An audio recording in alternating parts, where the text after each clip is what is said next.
at play here. We've had that northeast flow that we feel here at ground level, and that's kept our air very dry, kept the rain out of the picture.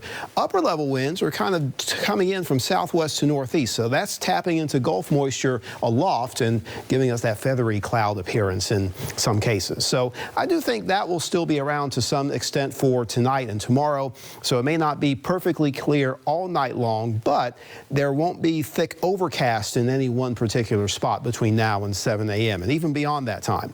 Winds will be on the light side. The air still lacking substantial moisture, so we still get that cooling effect. Not as chilly as previous nights with 50s. I think 60s is where we level off for the overnight period. Winds varying between northeast and east tomorrow. The more east wind pattern that we can bring in just a little trickle of moisture from the Atlantic. It's not really enough of a flow to give us widespread cloudiness tomorrow or widespread rain opportunities.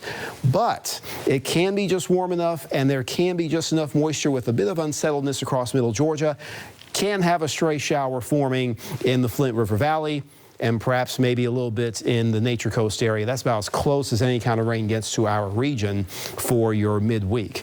And even into the end of this week, it's a struggle to really ramp up the moisture sources. There's still high pressure off to our north. There's a swirl of low pressure off the mid-Atlantic. That kind of influences our continued northeast to east wind pattern. So the moisture is more extensive as you move south of north central Florida, and that dry slot is still going to be persistent where we are. And with high pressure nearby, keeps the atmosphere stable. Just not enough of the things coming together just right for any periods of rain.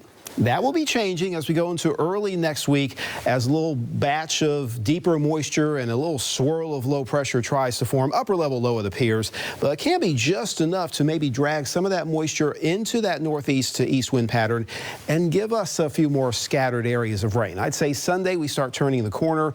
Monday, Tuesday, and beyond, not a guarantee everybody gets rain, but it's a little more potential than what we've had for the last week and a half or so. Lows tonight, mid-60s, highs tomorrow, lower 90s. Average high is 89, believe it or not, where the average high is dropping out of the 90s. So anything at or above 90 is above average. That's where we're going to stay for the next several days. Mid-90s are likely before we start tapping into that modest moisture source. Morning lows will start to climb as well. Mid-60s in the short term, close to 70 by the weekend, and not a whole lot of rain on Saturday specifically.